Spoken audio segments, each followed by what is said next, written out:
इस बीच मैं सेल के सीएमडी साहब अनिल कुमार चौधरी सर के पास जा रहा हूं। चौधरी सर, इसी आवाज पर आपका थैंक यू सो मच जुड़ने के लिए सर।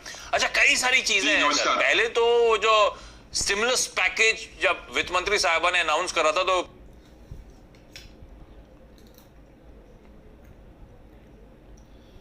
उसकी भी बात छेड़ी थी उन्होंने। अब उसमें कहा गया कि नॉन स्ट्रेटेजिक सेक्टर में सारे पीएसयूज को प्राइवेटाइज करने की तैयारी हो रही है। अब ये स्ट्रेटेजिक नॉन स्ट्रेटेजिक एक बड़ी थिन लाइन है। कई सारे सेक्टर्स के लिहाज से सरकार किसको स्ट्रेटेजिक माने, किसको नॉन स्ट्रेटेजिक माने, पर मेटल्स, स्टील्स नॉन स्ट्रेटेजिक होंगे ना?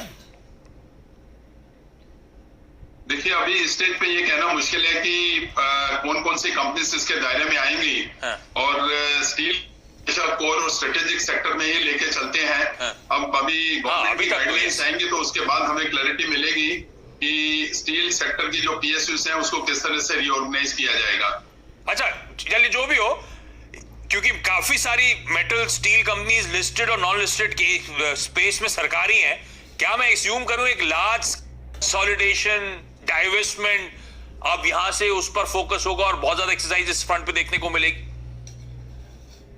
अभी थोड़ा गवर्नमेंट की गाइडलाइंस आ जाने दीजिए। ये कहना हाँ। जल्द होगा कि ये भी हो सकता है कि गवर्नमेंट की तरफ से ये डिसीजन है कि पब्लिक सेक्टर की जितनी भी कंपनीज हैं स्टील में उसको मर्ज करके एक मेगा कंपनी बना दी जाए स्टील अथॉरिटी के अंडर। तो थोड़ा सा वेट करते हैं, गाइडलाइंस आएंगे तो उसके बाद इस पर चर्चा करेंगे।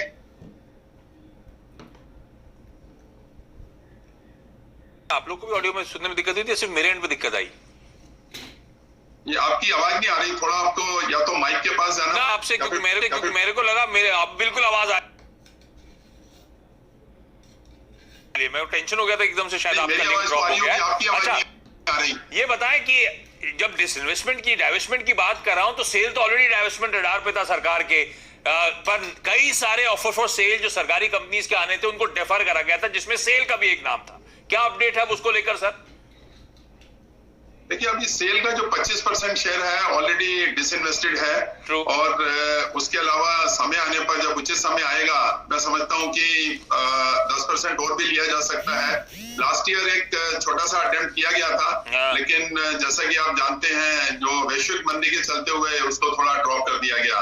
तो आने वाले समय में मुझे तो पूरी उम्मीद है कि स्टील की डिमांड जो है काफी अच्छी जनरेट होगी कंट्री के अंदर, और मार्केट में जो उछाल आना चाहिए स्टील के शेयर्स में।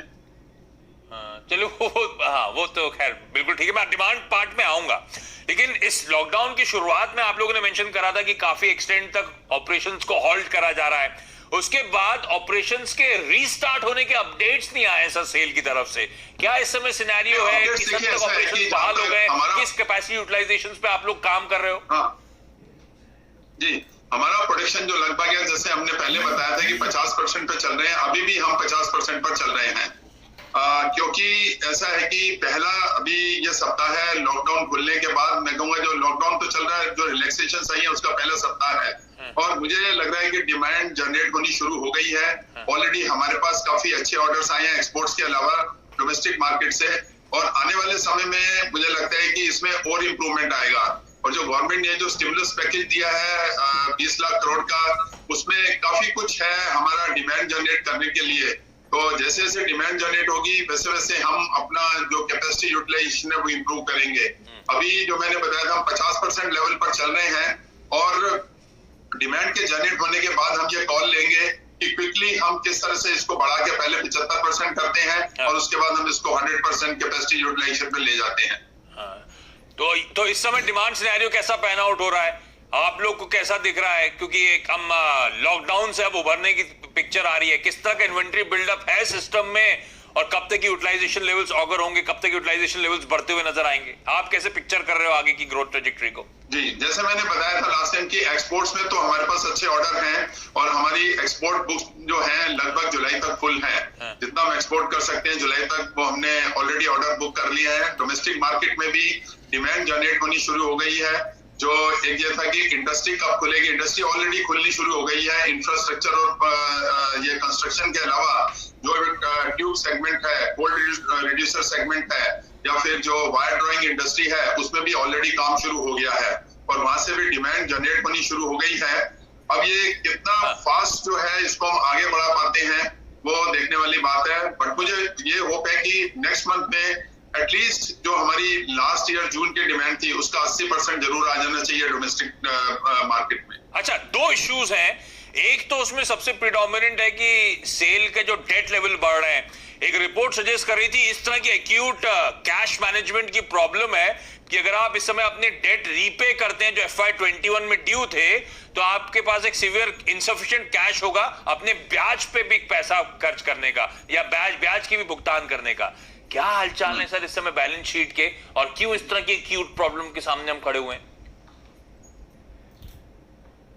देखिए, ये खबर ठीक नहीं है। आप बताइए इस एटमॉस्फेयर में कौन सी ऐसी कंपनी है कि जिसके डेट लेवल ऊपर नहीं गए? हर एक कंपनी के डेट लेवल ऊपर गए हैं, नो डाउट हमारे भी डेट लेवल ऊपर गए हैं, लेकिन ऐसा नहीं है कि हमारे पास कैश बिल्कुल जनरेट नहीं हो रहा। लास्ट मंथ भी हमने अपने डेटर से और मार्केट में सेल्स करके हमारा अच्छा कैश जनरेट हुआ है, और जो बोरिंग्स में जो बढ़ोतरी हुई थी वो बहुत ही कम थी। जो हमारी टोटल खर्चे का सिर्फ यूं कह लीजिए कि 25% के बराबर हमारी जो है हमने डेट से लिया, बाकी 75% हमने अपने इंटरनल रिसोर्सेज से निकाला। और इस महीने में मुझे लग रहा है कि जो हमने सेल्स प्लान किया है उस हिसाब से अगर हमारा सेल्स हो जाता है तो हो सकता है कि इस महीने में हमें डेट को बढ़ाने की जरूरत ही ना पड़े। और जितने भी हमारे डेट ऑब्लिगेशंस हैं हम सब अपना टाइम से मीट कर रहे हैं। हमें जो मोरेटोरियम दिया गया था उसका हमने बेनिफिट नहीं लिया, ना इंटरेस्ट में लिया है ना ही प्रिंसिपल में लिया है। अभी तक जितने हमारे इंटरेस्ट और प्रिंसिपल ड्यू थे सब हमने टाइम से पे किए हैं। ये ऐसा है क्या सर इस समय पैसा इंडियन रेलवेज में और बाकी जो सरकारी यूनिट्स को आपने सप्लाई करा था वहां फंसा हुआ है, वहां से पेमेंट्स में डिले हो रहा है? ऐसी कोई दिक्कत है क्या? कितना आउटस्टैंडिंग है? बीच में हो रहा है। देखिए, बीच में हो रहा है, ऐसा नहीं है, क्योंकि उनके भी अपने कंस्ट्रेंट्स हैं। लॉकडाउन की वजह से उनके रेवेन्यू भी अफेक्ट हुए हैं। तो एक तो ये सर्कल है और इस सर्कल को थोड़ा सा ब्रेक करने के लिए टाइम चाहिए। आपने देखा ही होगा रेलवे अभी जितना भी है सिर्फ गुड्स फ्रेट चल रहा है, और उसके अलावा जो पैसेंजर ट्रैफिक है वो लगभग मिसिंग है, अभी थोड़ा बहुत शुरू हुआ है। तो उसके चलते हुए उनके रेवेन्यूज पे भी फर्क पड़ा, लेकिन फिर भी हमें जितनी उम्मीद थी उससे कहीं ज्यादा पैसे हमें इंडियन रेलवे से मिला है, और दूसरी कंपनी से भी हम परस्यू कर रहे हैं, पैसा मिलेगा। और आने के बाद जो अभी इस महीने की सेल्स हुई है उससे भी हम कैश जनरेट कर रहे हैं। एक्सपोर्ट से बराबर हमारे पास पैसा आ रहा है। तो सिचुएशन इतनी भी ग्रिम नहीं है जितनी की प्रेजेंट की जा रही है मार्केट में कंपनी के बारे में या इकोनॉमी के बारे में। लोगों को ये लगता है कि इस लॉकडाउन के चलते हुए इकोनॉमी पूरी बैठ गई, और लोगों ने ऐसी प्रोजेक्शन देनी शुरू कर दी है जो हमने कभी एक्सपेक्ट नहीं की थी। अच्छा। और स्टील सेक्टर में ये कहा जा रहा है कि जो डिमांड जो है 20% से कॉन्ट्रैक्ट हो जाएगी। इसका मैं पूरी तरह से खंडन करता हूँ। मुझे लगता है कि अगर हम आगे आने वाले समय में जो हमने अभी पैकेज वगैरह में अनाउंस किया उस सबको हम फॉलो करते हैं, मुझे लगता है कि डिमांड जितनी हमारी लास्ट ईयर में थी उसके बराबर ही डिमांड इस साल में भी रहेगी। ऑप्टिमिस्टिक तो रहना चाहिए, धंधा करना है तो ऑप्टिमिज्म होना चाहिए, लेकिन पर दिक्कत ये है ना सर, आरबीआई गवर्नर खुद आके कह रहे हैं कि इस बार जीडीपी जो है वो शायद नेगेटिव टेरिटरी में जाता हुआ नजर आया, वो ग्रोथ जो है। तो दिक्कत तो है, अब वो कितनी आती है कितनी प्रोफाउंड होती है एक समय बताएगा। जाते जाते हम सब शेयर होल्डर्स स्टेक होल्डर्स एक ही सवाल जानना चाहते हैं, वो सेल जरा ऑफ लेट घाटे में आ गई सर, मुनाफे में कब तक आने की उम्मीद कर रहे हो आप लोग? देखिए, मुनाफा तो हमारा 18-19 में भी मुनाफा था, और 19-20 में भी रिजल्ट अभी हमारे रिजल्ट्स डिक्लेयर हो जाएंगे। 19-20 के भी हमारे रिजल्ट्स डिक्लेयर हो जाएंगे अगले महीने में। तो मुझे लगता है कि हमारा जो लास्ट क्वार्टर का परफॉर्मेंस जो है फोर्थ क्वार्टर का, वो थर्ड क्वार्टर के परफॉर्मेंस से बेहतर होना चाहिए, और ओवरऑल ईयर ठीक ठाक जाना चाहिए। और 20-21 में भी हम पूरी कोशिश कर रहे हैं कि जितनी हमारी प्रोडक्शन हो उसको हम बेचें मार्केट में और मुनाफे में ही बने रहे। हमारी तरफ से पूरा इसमें तो आप कह रहे हो आगे का आउटलुक बेहतर है, क्योंकि पहले 9 महीने जो इस साल के थे उसमें 527 करोड़ रुपए के आसपास का घाटा क्लॉक हुआ था। तो आप कह रहे हो कि Q4 Q3 से बेहतर होगा, और FY21 में आप एक्सपेक्ट कर रहे हो कि FY20 की परफॉर्मेंस एटलीस्ट टॉप लाइन के फ्रंट पे रिपीट होती हुई नजर आएगी। चलिए, इस नोट पर अनिल कुमार चौधरी साहब बहुत बहुत धन्यवाद हमारे लिए आज वक्त निकाल के डिटेल में चर्चा करने के लिए। धन्यवाद जी। सेल का स्टॉक बीटन डाउन है, 55 के हाई साल के ही थे, वहां से अच्छे खासे प्रेशर के साथ इस समय स्टॉक कामकाज कर रहा है। कई लोग कॉन्ट्रा बेट के तौर पे इस पे दाव लगाने की बात करते हैं, पर वाकई क्या फंडामेंटल्स को देखते हुए सेल में खरीदारी करनी चाहिए? ये जानेंगे ब्रेक के उस पार सेठी फिनमार्ट के विकास डी से।